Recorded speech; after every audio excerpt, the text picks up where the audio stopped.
जी नमस्कार। Hi, hello, good evening, good morning. स्वागत है आपका अपने YouTube channel Dishan ji studies में।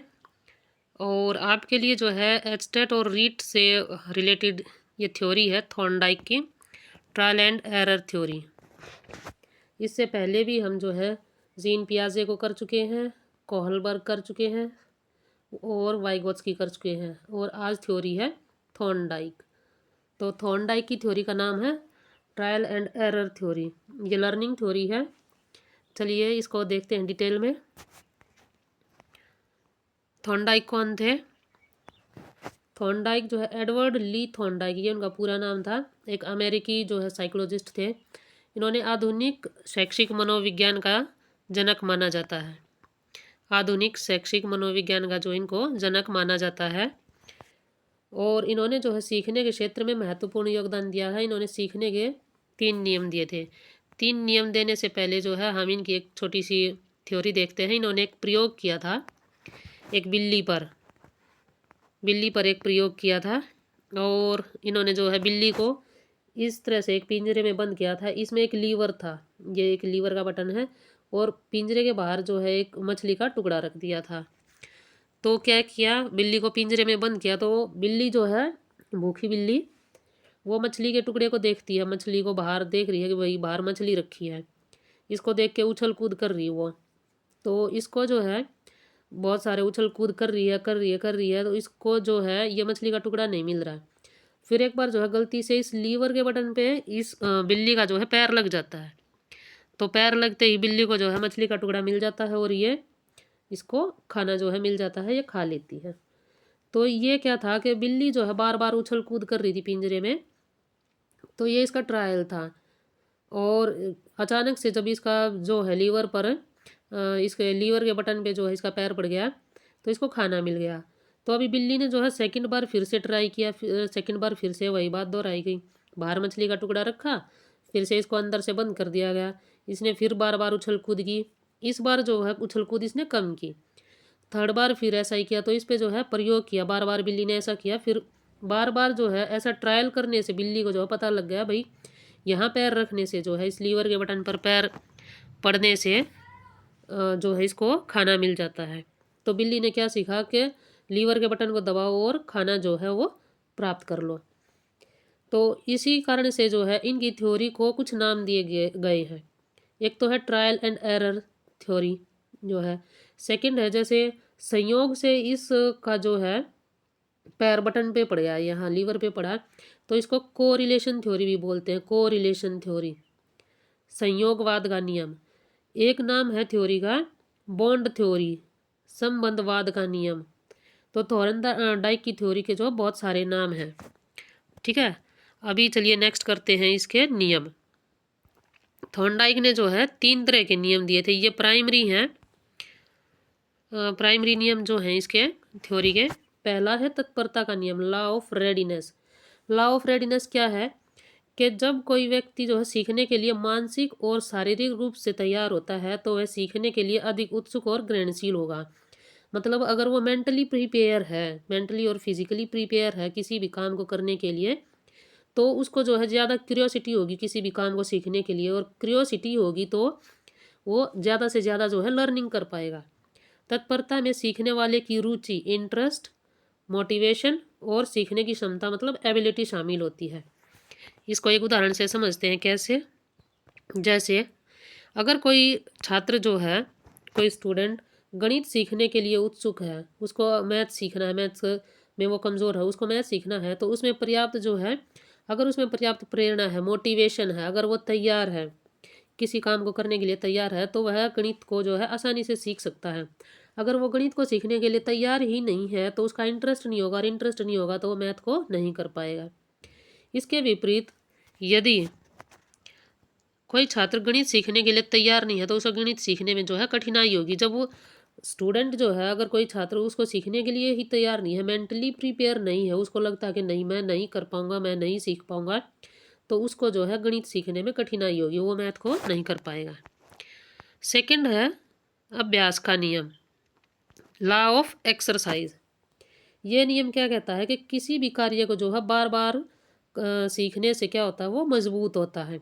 जब हम किसी कार्य को बार बार करते हैं तो हमारे मस्तिष्क में जो है, हमारे जो ब्रेन में है, उस कार्य से संबंधित हमारा जो नर्व सिस्टम वो मजबूत होता है, जिससे हमें उस कार्य को करने में आसानी होती है।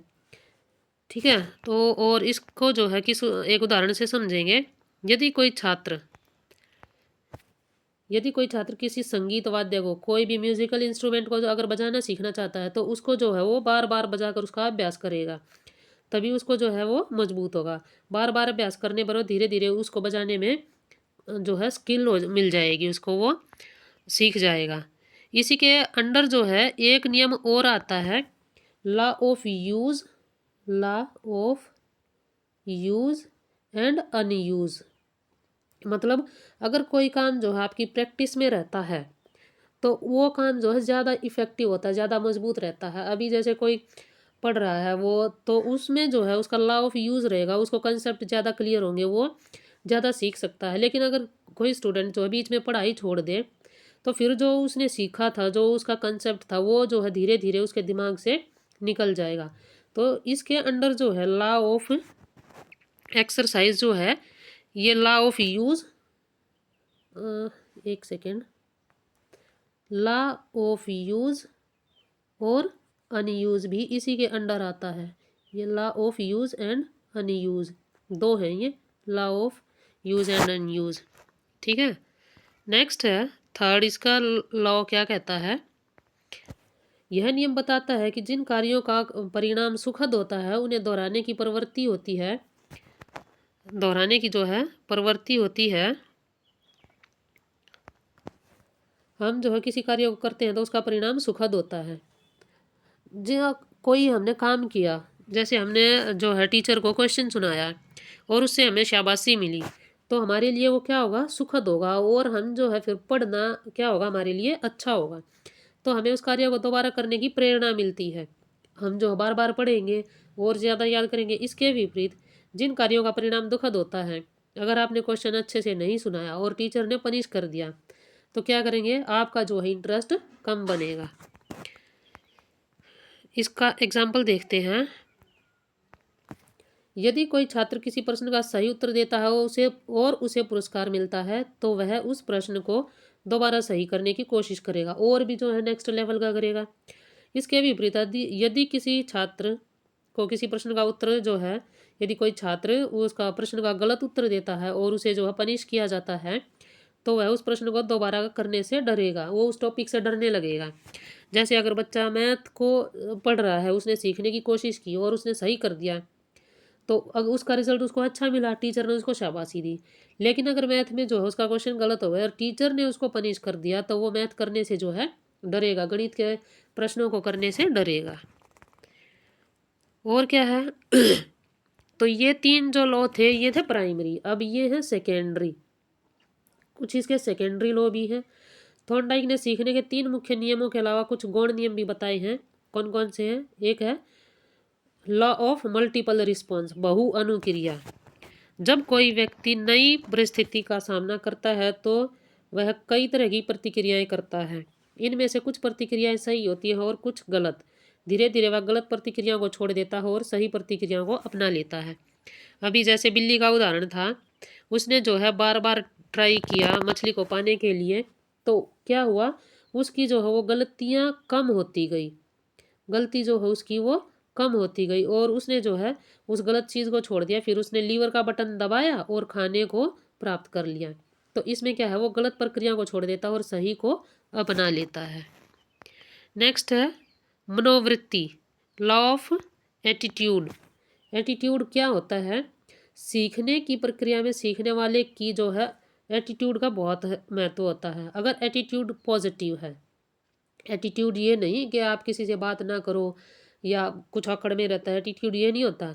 एटीट्यूड क्या है, अगर आपका पॉजिटिव एटीट्यूड है, आपको है कि भाई मुझे पढ़ना है, पढ़ने से मेरा भला होगा, तो क्या होगा, ये इससे आप जो आसानी से सीख सकेंगे। एटीट्यूड अगर आपका पॉजिटिव होगा पढ़ाई के प्रति, तो आप जो है उस चीज़ को ज़्यादा बेहतर कर पाएंगे, आप मेंटली प्रिपेयर होंगे उस चीज़ के लिए। इसके विपरीत यदि सीखने वाले की मनोवृत्ति नकारात्मक है, आपको ये रहेगा नहीं इंटरेस्ट नहीं आ रहा पढ़ने में, मुझे नहीं पढ़ना, क्या होगा पढ़ने से, तो उसे सीखने में जो है कठिनाई होगी, आपको पढ़ने में प्रॉब्लम होगी। नेक्स्ट है आंशिक क्रिया, लॉ ऑफ पार्शियल एक्टिविटी। इसमें क्या होगा, जब कोई व्यक्ति किसी कार्य को सीखता है तो वह उस कार्य को छोटे छोटे भागों को सीखता है। अभी जैसे आपको टेबल सीखनी है तो 2 या 3 की टेबल जो है छोटे बच्चे को अगर सीखनी है तो पहले उसको जो है काउंटिंग सिखाएंगे, उसके बाद जो है उसको 2+2 या 2+3 ऐसे करके जो है ऐड करना सिखाएंगे, उसके बाद जो है उसको टेबल सिखाएंगे। तो ये क्या हो गया कि उस कार्य तक पहुंचने के लिए उस कार्य को छोटे छोटे भागों में तोड़ना, ये होता है law of partiality, partial activity. अभी जैसे अगर आपको कोई लेसन करना है और उस लेसन को जो है आपको हाफ हाफ कर लेना है भाई, अगर आपसे नहीं हो रहा तो उसको हाफ हाफ करके याद करेंगे तो इससे ज़्यादा आसानी होगी। धीरे धीरे इन भागों को जोड़कर सॉरी, इन भागों को जोड़कर पूरे कार्य को सीख सकते हैं। कोई भी लेसन अगर आपको जो है करने में प्रॉब्लम हो रही है, आप उस लेसन को 2 पार्ट में डिवाइड कर दो, पहले 1 हाफ करो, उसके बाद सेकेंड हाफ करो, तो आपको जो है फिर उसको कंप्लीट करो तो ज़्यादा बेटर रहेगा, ये इससे जो है ज़्यादा आसानी से आप सीख पाएंगे। नेक्स्ट है सादृश्यता का नियम, मतलब एनालॉगी। भाई अगर किसी चीज़ को प्रॉब्लम करने में एक प्रॉब्लम आई और सेम प्रॉब्लम किसी दूसरे काम को करने में भी जो है वो सेम प्रॉब्लम आई, तो यह क्या होगा, एनालॉगी। जब कोई व्यक्ति नई परिस्थिति का सामना करता है तो उसकी पिछली परिस्थितियों के अनुभवों के आधार पर प्रतिक्रिया करता है। यदि नई परिस्थिति पिछली के समान होती है तो वह आसानी से जो है उसके प्रति प्रतिक्रिया करेगा। नेक्स्ट है साहचर्य। साहचर्य का नियम क्या होता है, एसोसिएटिव शिफ्टिंग। मतलब इस नियम के अनुसार किसी उद्दीपक के प्रति की जाने वाली क्रिया को किसी अन्य उद्दीपक के प्रति भी किया जा सकता है। जैसे आप करते हैं 3+4=7 और 4+3 भी जो है वो क्या होता है =7। अभी इसमें जैसे पलटाना भी 7 - 4 = 3, तो ये वाला जो नियम होता है ये होता है लॉ ऑफ एसोसिएटिव शिफ्टिंग। ठीक है, इसी तरह से जो है वो एसोसिएटिव शिफ्टिंग के द्वारा सीख जाता है। अच्छा, इसी में जो है उद्दीपक और प्रतिक्रिया क्या होती है, जैसे मछली जो थी बिल्ली के लिए, वो मछली क्या थी, एक स्टिमुलस थी। क्या थी, एक स्टिमुलस।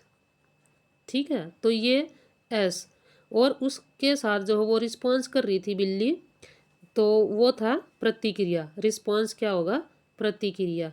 तो इस थ्योरी को जो है SR थ्योरी भी बोलते हैं। ध्यान रहे, जो RS थ्योरी है वो है स्किनर की और SR थ्योरी है वो है थॉर्नडाइक की। नेक्स्ट है थॉर्नडाइक के सीखने के सिद्धांत के जो है शिक्षा में क्या क्या प्रयोग थे।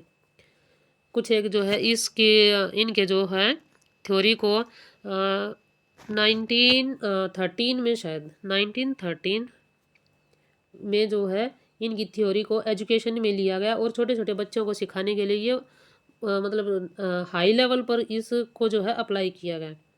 इनके शिक्षा का जो है कई तरह से उपयोग किया गया, जैसे शिक्षकों को छात्रों को सीखने के लिए प्रेरित करना चाहिए और उन्हें सीखने के लिए उचित वातावरण देना चाहिए। छात्रों को नियमित रूप से अभ्यास कार्य देना चाहिए ताकि वे सीखी गई चीज़ों को मजबूत करें। छात्रों को उनकी सफलताओं के लिए प्रोत्साहित करना चाहिए ताकि वे सीखने के लिए प्रेरित रहें। और छात्रों को, शिक्षकों को जो है छात्रों की, जो स्टूडेंट है उनकी पर्सनल जो डिफरेंशियलिटी है वो भी जो है उनको ध्यान में रखना चाहिए और उन्हें उनकी आवश्यकताओं के अनुसार सीखने के मौके देने चाहिए। ठीक है, नेक्स्ट है जो इसका निष्कर्ष क्या है कि थॉर्नडाइक का जो सीखने का सिद्धांत है वो सीखने की प्रक्रिया को समझने में मदद करता है।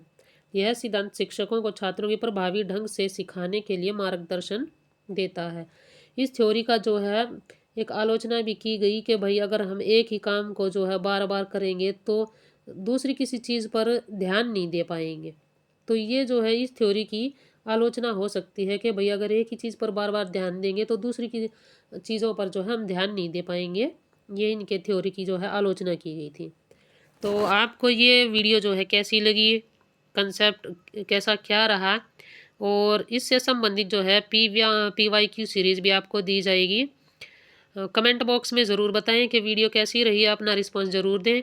आज की वीडियो में इतना ही, मिलते हैं नेक्स्ट वीडियो में। धन्यवाद।